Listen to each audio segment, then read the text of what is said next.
My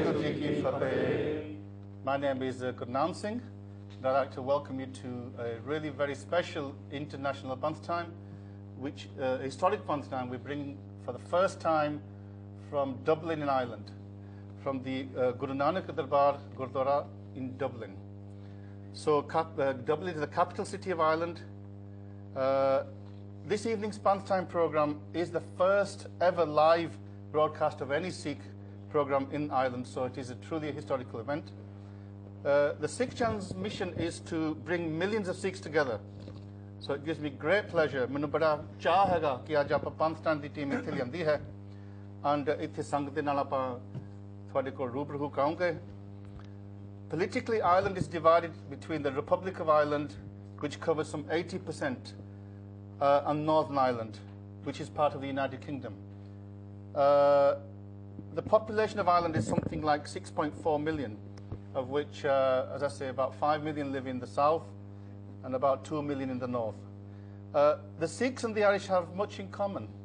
We both participated in anti-colonial struggles against the British. We both suffered the experience of a partition in our homeland by the British, and we have both experienced the trauma of sectarian violence on a large scale. Indeed, even today, this island is divided on the basis of these sectarian histories. But also, we are both spread throughout the world. And this is a very interesting fact. Actually, in the USA themselves, there are over 40 million people of Irish descent. And it seems like with the rapid movement of Sikhs outside of Punjab, we may well end up with more Sikhs within 20, 30 years, maybe 50 years, outside of Punjab than in Punjab. We are both travellers in that sense. But until recently, Ireland was known as the Celtic Tiger economy. And since joining the Euro, it was one of the most dynamic economies in the world, with regular double-digit growth. However, this growing prosperity in Ireland also led to an influx of immigrants, and actually the demographics to Ireland, the population in the last 15, 20 years has dramatically changed. It was primarily a white country, Irish country. In fact, people tend to leave. But in the last 20 years, we've seen people from Eastern Europe, particularly Polish people, but also we have seen the emergence of a Sikh community. We will explore today something of that, where, increasing numbers, particularly students. However, the banking collapse of 2008 represented a reversal of the fortunes, and Ireland is currently experiencing quite a serious recession, and all the problems associated with that, including upsurge of hostility and hate crimes and attacks on migrant communities, and hopefully we will explore that today. But before we go into that, there is something you've been seeing on the TV today. If you mention J.K. Rowling, one instantly thinks of Harry Potter books, the Harry Potter movies, which have sold in the millions throughout the world. In fact, J.K. Rowling, she is the most read author in the history of writing. In fact, she's her publications go into the hundreds of millions. And if you take into account the films that that have been made on Harry Potter, she is has overtaken even Shakespeare. So she has preeminence in the literary field. Is time te jo J.K. Rowling da naam a dunia de literature de vich, khas karke children's literature, it is on the top. It's a very influential person, very influential. But interesting, there is another story that's just emerged today about J.K. Rowling.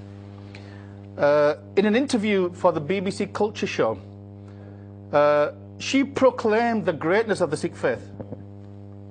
As I said, she talked about the Sikhs as being an enlightened community. She talked about the Sikh faith as being the most progressive, egalitarian faith that she knows. And she did this because she's just recently published a book.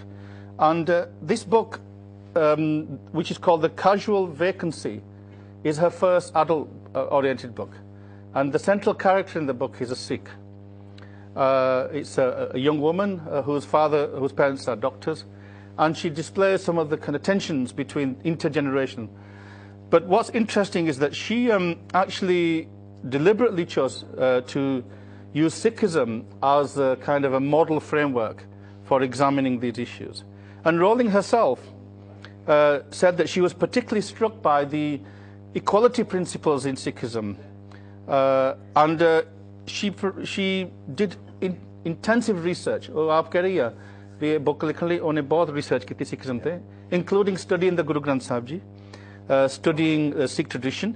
And there's quite a lot in the book, for those of you who haven't read the book, that talks about who Guru Nanak Dev Ji was. Guru Granth Sahib Ji ਦੇ ਬਾਰੇ ਕਾਫੀ ਉਹਨਾਂ ਉਹਦੇ ਵਿੱਚ ਦੱਸਿਆ. She talks about the Khalsa tradition. And she also talks about the political history of Sikhism. And also there's actually an extended piece there about the Kirtan Sohela, jo apna Kirtan Sohela da part ਉਹਦੇ ਵਿੱਚ ਵੀ ਹੈਗਾ.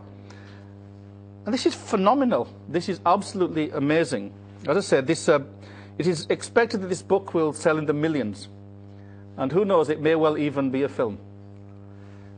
So ਮੈਂ ਇਹਦੇ ਬਾਰੇ ਸੋਚਦਾ ਸੀਗਾ ਕਿ just recently ਜੋ ਮਿਲਵਾਕੀ ਦੇ ਵਿੱਚ ਜੋ ਘਟਨਾ ਵਾਪਰੀ ਸੀ ਨਾ ਸਿੱਖਾਂ ਦੇ ਉੱਥੇ ਸ਼ਹੀਦ ਕੀਤੇ ਸੀ ਸਿੱਖ, ਉਹਦੇ ਨਾਲ ਇੱਕ ਦੁਨੀਆ ਭਰ ਇੱਕ ਸਿੱਖਾਂ ਦੇ ਉੱਪਰ ਇੱਕ ਲਾਈਟ ਸ਼ਾਈਨ ਹੋ ਗਈ ਸੀ ਕਿ ਇੱਕ ਚਾਨਣਾ ਪੈ ਗਈ ਸੀ, ਜਿਸ ਦੇ ਵਿੱਚੋਂ ਬਹੁਤ ਹੀ ਇੱਕ ਵਧੀਆ ਜਾਣੀ ਕਿ ਇਮੇਜ ਸਿੱਖਾਂ ਦੀ ਨਿਕਲੀ।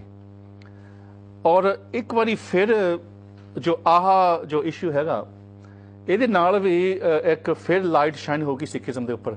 ਪਰ ਇੱਕ ਕਮਾਲ ਦੀ ਗੱਲ ਇਹ ਆ ਕਿ ਇਹ ਸਿੱਖ ਨੇ ਨਹੀਂ ਇਹ ਗੱਲ ਕੀਤੀ, ਸਿੱਖੀਜ਼ਮ ਗੁਰੂ ਨਾਨਕ ਦੀ ਜੋ ਵਡਿਆਈ ਸਿੱਖ ਨੇ ਨਹੀਂ ਕੀਤੀ, ਇਸ ਨਾਨ ਸਿੱਖ ਨੇ ਕੀਤੀ। ਸੋ ਆਪਾਂ ਇਹ ਬਹੁਤ ਵਧੀਆ ਇੱਕ ਮੌਕਾ ਹੈਗਾ, ਇੱਕ ਬਹੁਤ ਵਧੀਆ ਚਾਂਸ ਹੈਗਾ, ਅਸੀਂ ਇੱਥੇ ਵਿਚਾਰ ਕਰੀਏ। We can talk about this, but just before we do that ਆਪਾਂ ਉਹ ਜੋ 3 ਮਿੰਟਾਂ ਦੀ ਕਲਿੱਪ ਹੈਗੀ ਆ, we can show you the clip and you can see for yourself. ਸੰਗਤ ਜੀ ਉਹਨਾਂ ਦੀ ਆਪ ਖੁਦ ਇੰਟਰਵਿਊ, ਤਾਂ ਉਹ ਕਲਿੱਪ ਤੋਂ ਬਾਅਦ ਫਿਰ ਆਪਾਂ ਮੁੜ ਕੇ ਇੱਥੇ ਆਉਂਗੇ ਤਾਂ ਆਪਾਂ ਵਿਚਾਰ ਕਰਾਂਗੇ ਇਸ ਚੀਜ਼ ਦੇ ਬਾਰੇ। So let's go over to the clip now.